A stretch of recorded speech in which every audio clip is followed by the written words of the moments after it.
Breanna Murphy, and this is my pet peeve persuasive speech for my oral communication class.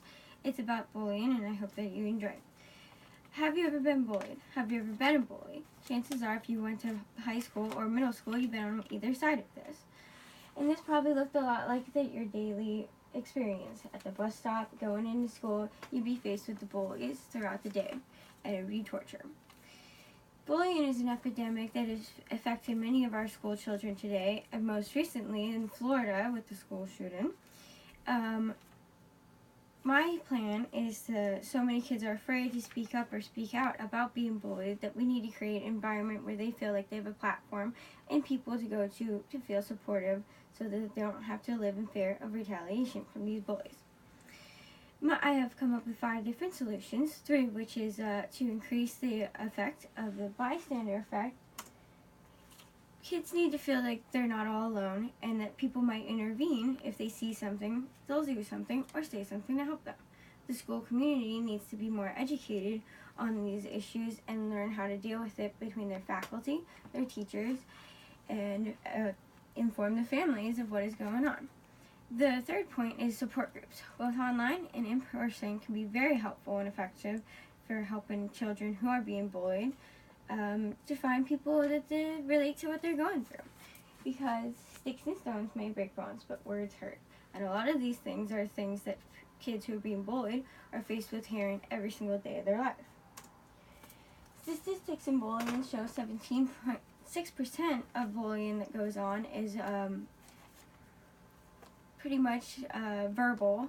So next highest percentage is cyberbullying, which is at 9%, and spreading rumors, which is mostly effective in middle school and high school girls, is at 16%. Actually, I'm sorry.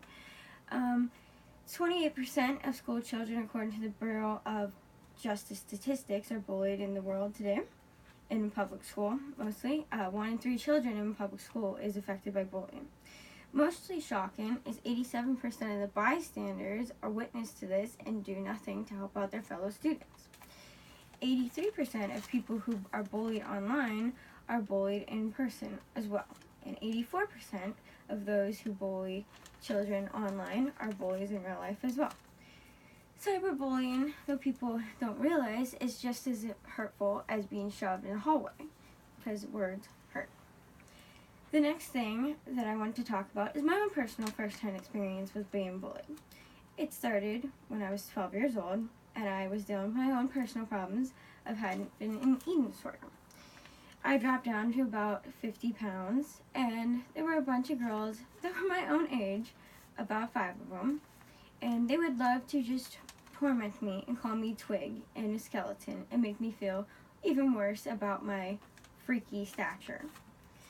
The hardest part was I never felt like I could walk down the street. I couldn't go to the mall. I couldn't do half the things that I used to enjoy doing because of these girls. They made my life a living nightmare.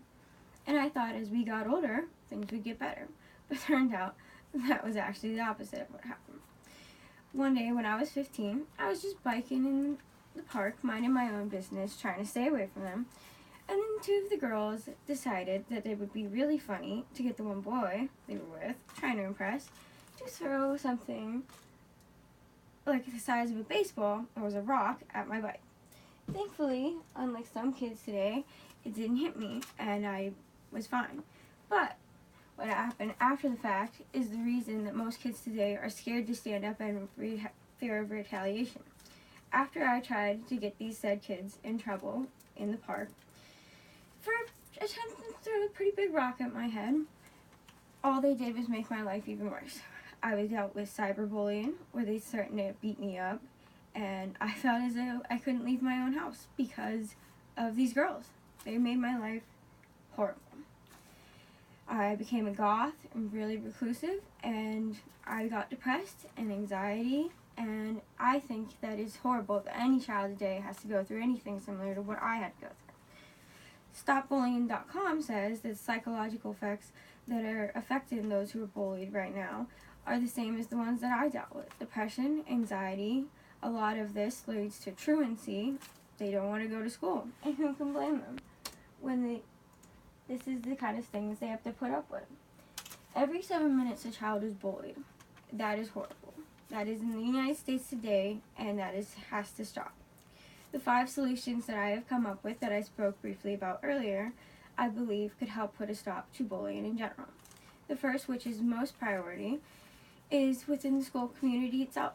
Teachers, the principals, school nurses, guidance counselors, if they see something, they need to do something about it. They need to inform the parents and families what is going on within the school. And it's been shown by stopbullying.com.gov that zero tolerance is not working because they don't know how to control this many children with this little amount of faculty. The second big one is the bystander effect, which I talked about earlier. 87% of peers will just stand there and watch their fellow students get beat up without doing anything. If they intervene, if they see something, they should do something. They should feel comfortable enough to go to the faculty and not have to be worryful of the retaliation. The third most important one is that, again, the parents need to get involved. They need to be told by the school what is happening and look for the warning signs of their children so that they don't have to deal with all the depressive and reclusive things that those children are going through. Another part from my research that I found is that a lot of bullied children don't feel comfortable talking with their parents. They feel comfortable speaking with another adult because it's not their parent. So guidance counselors have been found to be effective. The fourth thing that I have found most helpful in my experience is support groups. Both online, you can go with chat, blog communities, and get to talk to other people who are going through similar things if you don't feel comfortable. There are also support groups in person for the youth. There's tons of groups. It's great programs. And the fifth and final one is we have to keep up with the anti-bullying campaign. It has to be online. It has to be everywhere that you possibly can put it because bullying should be a zero tolerance thing. And unfortunately today, they haven't been able to do that. This is something that I'm very passionate about, considering that I've had to deal with it firsthand. And I hope that we can all create an environment that children don't have to fear repercussions for being the victim of something. And yes, words do hurt, and we need to make sure that everyone stands together because it takes a village. Not one person is going to effectively end bullying by themselves. We all have to band together. And I hope that with the use of these 5 solutions that I have come up with, that maybe we can do. How long was it?